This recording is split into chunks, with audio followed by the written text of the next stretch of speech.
இன்றளவும் நான் பார்த்து பிரமிக்கின்ற பெர்ஃபார்மன்ஸில் ஒருத்தர்.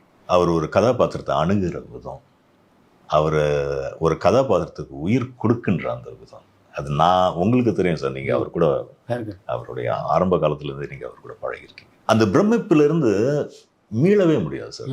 நடிப்புலேயே ரொம்ப கடினமான நடிப்பு வந்து யதார்த்தமான நடிப்பு தான் இல்லைங்களா? நடிக்கிற மாதிரி தெரியக்கூடாது, நடிக்கணும், நடிக்கிறது தெரியக்கூடாது இல்லைங்களா சார்? தூங்குற மாதிரி நடிக்கிறது எவ்வளோ கஷ்டம்ன்றது ஒரு, ஏன்னா சார் நமக்கு தெரியும் அவன் தூங்குற மாதிரி நடிக்கிறான். நம்மளை நம்ப வைக்கணும்னா அவர் மனிதர் உண்மையிலேயே தூங்கிட்டு இருக்காருன்னு நம்ப வைக்கணும். அவர் அந்த தூக்கத்துலேருந்து விழிக்கின்ற அந்த தருணம் இருக்குல்ல சார், அது ரொம்ப சில பேரால தான் சார் தத்ரூபமாகும், துல்லியமாகும். நீங்கள் யோசிச்சு பாருங்களேன். இப்போ நம்ம நிஜமாக ஒருத்தன் தூங்குறான், அவன் கண் முழிக்கின்ற அந்த தருணம் இருக்குல்ல சார், அதை துல்லியமாக படம் முடிச்சு காட்டுறதுங்கிறது வந்து ரொம்ப ரொம்ப கஷ்டம் சார்.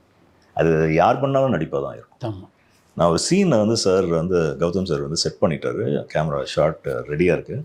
சார் வந்து படுத்திருக்கணும், செல்ஃபோன் சத்தம் கேட்டு அவர் எழுந்திருக்கணும். நான் இந்த மாதிரி விஷயங்கள்லாம் வந்து சார் ரொம்ப கவனிப்பேன். மற்ற நடிப்புகள் வீராவேசமான வசனம் பேசுவது, சண்டை போடுவது, அழுவது, இதெல்லாம் வந்து அதை காட்டிலும் கஷ்டமானது இந்த மாதிரியான மொமெண்ட்ஸ். ஸோ அந்த செல்ஃபோன் சவுண்டு கேட்டு எழுந்திருக்கிற அந்த மொமெண்ட் இருக்குல்ல சார், என்னால் இன்றைக்கும் மறக்க முடியாது அந்த தருணத்தை. நிஜமாவே ஒரு மனிதன் வந்து தூக்கத்திலேருந்து விழிக்கின்ற அந்த ஒரு, அதுக்கப்புறம் ஃபோனை எடுக்கிறாரு, பேசணும். அவர் தூக்கத்திலேருந்து விழிக்கின்ற ஒரு மனிதன் பேசும்போது குரல் எப்படி சார் இருக்கும்? கரகரப்பாக தான்.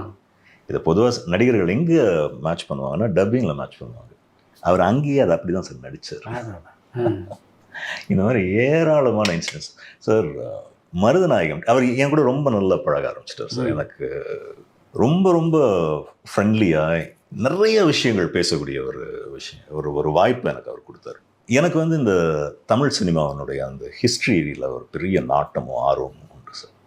ஸோ அதை பற்றியெல்லாம் நான் பேசும்போது அவருக்கும் வந்து ஒரு ரொம்ப உற்சாகமாக இருக்கும், நிறைய கருத்துக்களை பரிமாறிக்குவார்.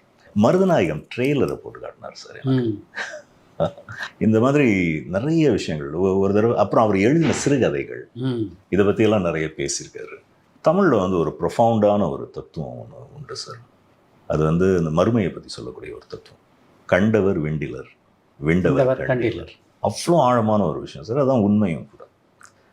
அதை பேஸ் பண்ணி அவர் தன்னுடைய 20s 20வது அந்த வயதுகளில் அவர் எழுதின ஒரு சிறுகதையை பற்றி சொன்னார். கண்டனன் விந்தன் அப்படின்னு. அவர் நடிக்க வராட்டினா he would have become an international level writer.